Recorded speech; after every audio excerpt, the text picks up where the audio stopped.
Yo, what's up guys? I'm back. Let's get into another video. Now, if you guys don't know how I'm doing, I'm sweaty and I'm hot because here in South Africa it's summer, so you know that we're going to be going through scorching heat of like close to like 40 degrees or something like that, so it's extremely hectic. I'm currently sweatier than ass cheeks on a hot day. That's how hot I am right now. But anyway, let's leave all that aside. I got something dope for you today, and it's about your training sessions, your individual training sessions, and how you can plan them out to make them effective, not only with time, but also to make them effective in terms of quality training. Because how many times have we got to the field, we got our boots, our balls, our cones, training ladders, all that stuff, and then we go to the field and we have our boots on and we're like, what do I start with now? Like, where do I start? So I'm going to show you a quick time saving plan that you can use to basically make your training sessions quicker, more effective, and just more enjoyable all around. So obviously the first thing you gotta do with your training sessions is warm up. Like, that is the first step. If you don't warm up, then you're just gonna have a session straight up, because you're either gonna get injured, your body's gonna feel terrible, or you're gonna take longer to recover, and all three of those are catastrophic, to be honest. They're all because then they're gonna affect every single training session. It's kind of like a knock-on effect. So do yourself and everyone else a favor and just warm up, because that will help you a lot to have a good quality session. So for a quick warm-up, what you want to do is just jog for 15 minutes and then do dynamic stretches. Like if it's in summer like here, then of course you don't need to warm up as long because your muscles stay loose because of warm weather. But if you are currently in winter right now, go for a walk or something first before jogging, because if you don't, your muscles are extremely tight, you could pull something. So when you walk, it'll open up everything, then you can start jogging slowly 5 minutes, then you can do a normal pace jog for 10 minutes and then do your dynamic stretches. Then you know that you're ready for the session. Next step would be, what I'd actually encourage you to do is to build your fitness base for like 15 to 20 minutes. Just do 2 exercises for like agility. Like for example, like agility, just do 2 with maybe 2 sets, short reps. You don't need to do a lot.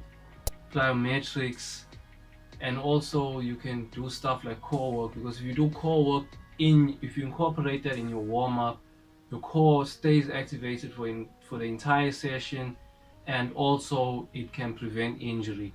So that's something you should definitely think about doing too.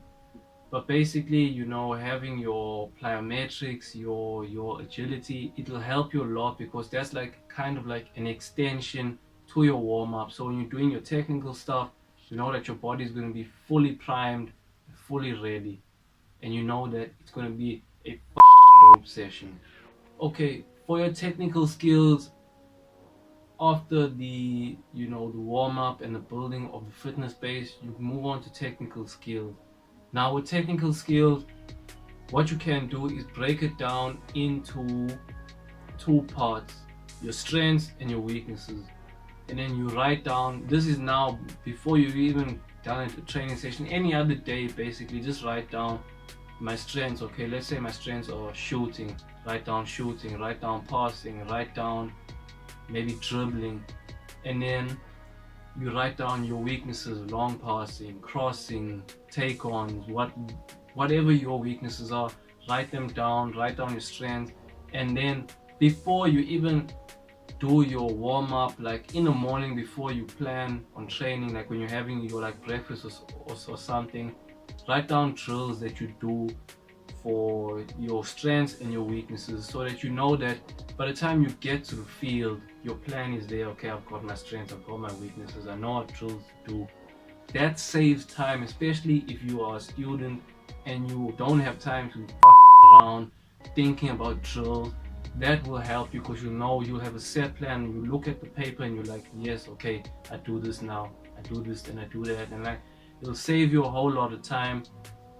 And also, what I'd recommend is start with your strengths first because that is quicker. Get your strengths out of the way. Just basically perfect your technique on your strengths, whether it's your shooting or whatever. And like I'd recommend doing maybe 15 to 20 minutes for your strengths, and then for your weaknesses you go on to 30 to 45. That will be a nice start. So you spend extra time on your weaknesses, but you also strengthening your strengths, so you know that you're getting the best of both worlds. Now after you work on your technical stuff, you go back to building your fitness base. This is basically the build up to the warm down.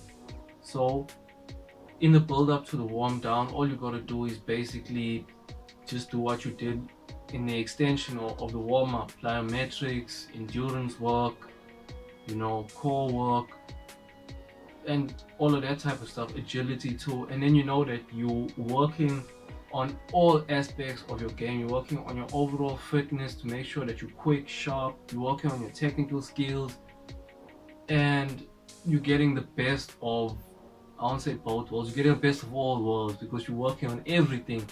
And then after that, you warm down, go for a light jog, do some foam rolling, some stretching, then session done. And depending on how much time you have, I don't know how your schedules are, but if your time is heavy where you have tests, exams, all that, you need to fit in a quick session, then plan it out while you in your classes, write it down, and then you know that you can even do it even if it's for 15 minutes, because at the end of the day that all adds up. Because if you're doing 15-minute sessions every single day, it adds up to around 15 times 7, I'm not really sure, probably around maybe close to maybe around 120 minutes or something like that. I'm not really sure, maybe more, maybe less. I was never really good at math, so yeah, if you all know, you can calculate all that shit. I'm not gonna waste my time, but basically, yeah, if you do 15-minute sessions every single day, that will add up to a lot in the long run. So you don't need to plan your sessions out for 2 hours, but if you can do it for 2 hours and it's quality and it's proper dope training, then do that. Because I'm sure you're not going to be working on your college stuff all the time. So it's the same with work. You're going to get time off where you can actually have a training session. Like after work, you come home, get your training stuff on, go do your training session. Then what you can do is plan your training stuff on the weekends when you're off.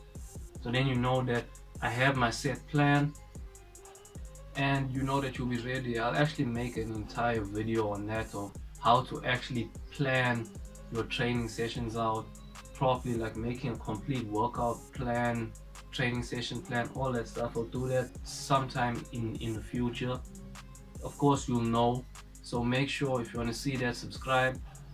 But yeah, basically that's it. Once you plan out your training session like that, you'll be all good. Then you know that it's going to be quality stuff. It's not going to be you just around on the field doing 15,000 juggles and 16,000 around the world. That helps you, but it's not game specific. You can actually do that in the session. Like for example, if you just finish the set and you want to rest, juggle, do some around the world. That all helps you, but you want to keep your individual training sessions very match-like, because that's where your muscle memory kicks in, and that's where it vitally counts. Around the world ain't gonna get you further along, as in you going to semi-pro or professional level, because there's some pros that can't even do it around the world.